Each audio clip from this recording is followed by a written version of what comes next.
नमस्कार मंडळी, मी शुभांगी सादर आहे एक नवीन रेसिपी सोबत। मंडळी, हा व्हिडिओ पूर्ण बघा व रेसिपी कशी वाटली कमेंटमध्ये कळवा। तर चला मग रेसिपी बघू। चला रेसिपीला सुरुवात करूया। आजची जी रेसिपी आहे साबुदाणा थालीपीठ। त्यासाठी मी 2 वाटी साबुदाणा घेतलेला आहे, बारीकसा साबुदाणा घेतलेला आहे। तुम्ही मोठाही साबुदाणा घेऊ शकता। ह्याला पाणी घालून स्वच्छ धुवून घ्यायचं, 1 ते 2 वेळा धुवून घ्यायचं। जास्त पाणी नाही घालायचं ह्याच्यामध्ये भिजत ठेवते वेळेस। मी 2 वाटीला अर्धी वाटी पाणी घातलेलं आहे आणि झाकण झाकून 2 ते 3 तास ठेवायचं। मी 4 तास ठेवलेला आहे साबुदाणा भिजत। आता हे छानपैकी भिजलं गेलं आहे। मी इथं 3 ते 4 बटाटे घेतलेले आहे। साधारण 3 बटाटे मीडियम साईजचे घेतलेले आहे। उकडून घेतलेलं आहे। खिसणीने खिसून घ्यायचं किंवा स्मॅशरने स्मॅश करून घेऊ शकता।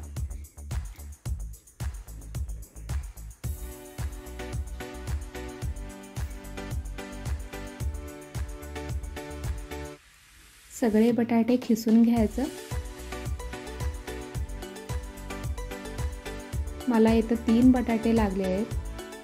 खिसून घेतल्यानंतर आता वाटण तयार करूयात। 1 चमचा जिरे, 5 ते 6 हिरव्या मिरच्या, 2 लाल मिरची घेतलेले आहे। आता हे जाडसर वाटून घ्यायचं। तुम्ही मिक्सरमध्येही वाटून घेऊ शकता।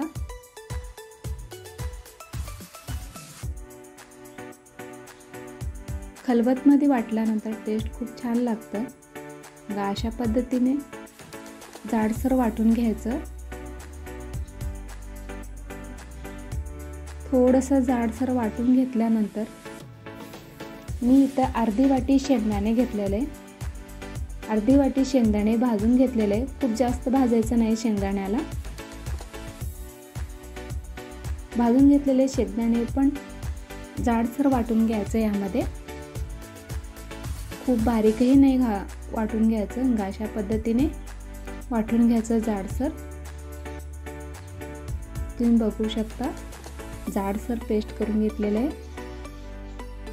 भरड काढून घेतले आहे जाडसर। खिसणीने खिसून घेतलेल्या बटाट्यामध्ये साबुदाणा मिक्स करायचा। तुम्ही हे साबुदाण्याचं प्रमाण कमी जास्त घेऊ शकता। साबुदाण्याचं बटाट्याचं हे परफेक्ट मेजरमेंट घेतलेलं आहे।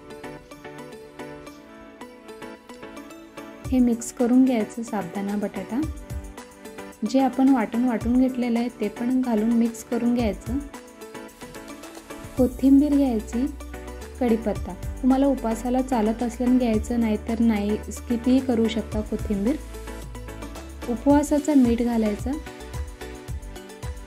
हे सगळं घातल्यानंतर छानपैकी ह्याला मिक्स करून घ्यायचं। सगळीकडे मीठ, लाल तिखट किंवा हिरव्या मिरचीचा ठेचा जे वाटले ते सगळीकडे मिक्सच व्हायला पाहिजे। तुम्ही लाल मिरची पण घालून घेऊ शकता। त्यामध्ये मीठ नाही घातलेलं असलेलं उपवासाला चालत असेल तर घालून घेऊ शकता। हे घालून घेतल्यानंतर अशा ट्रान्सपरंट प्लास्टिकवरती थोडंसं तेल लावायचं। एक गोळा तयार करून घ्यायचं ज्या मिश्रणाचं। अशा पद्धतीने प्लास्टिकवरती थापून घेऊ शकता। हे असं सगळीकडे गोल आकाराने थापून घेतलेलं आहे। अगदी थोडंसं मध्ये मध्ये तेल लावायचं। तेल लावल्यानं हाताला चिटकत नाही आहे आणि छानपैकी पसरलं गेलं जातं।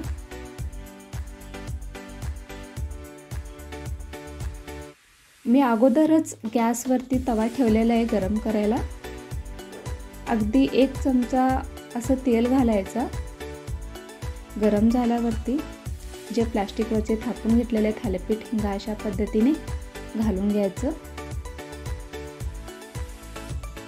थालीपीठ घालून घेतल्यानंतर तव्यावरती एक झाकण झाकून ठेवायचं। वाफ आणू द्यायचं। वाफेवरतीच हे थोडंसं वाफू द्यायचं।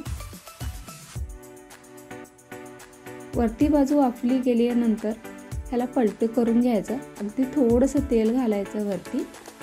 तेल घालून दोन्ही बाजूने छानपैकी भाजून घ्यायचं।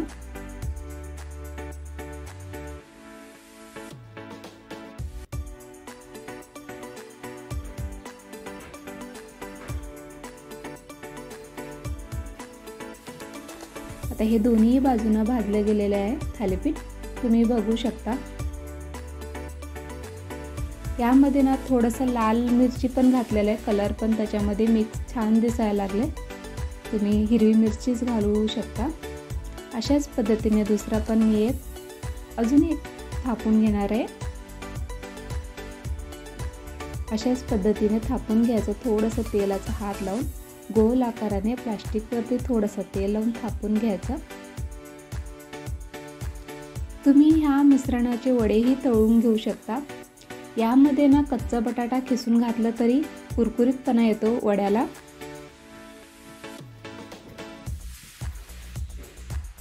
वड्याची पण सेम रेसिपी आहे।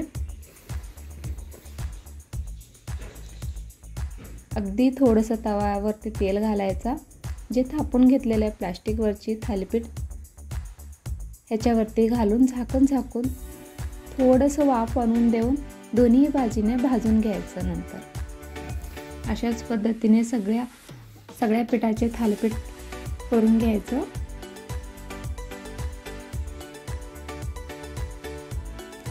खायला खूप छान टेस्ट लागतं। उपासाला चालेल अशी रेसिपी आहे।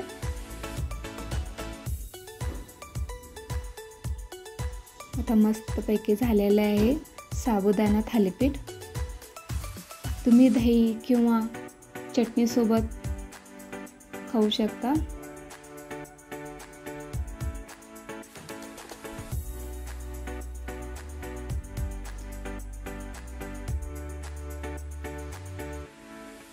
आजची झालेली आहे रेसिपी साबुदाणा थालीपीठ। मंडळी, कशी वाटली ही रेसिपी? आणि हो, अशाच नवनवीन रेसिपीसाठी आमच्या चॅनलला सबस्क्राईब करा आणि हा व्हिडिओ स्वयंपाकाची आवड असणारे मैत्रिणींना शेअर करा।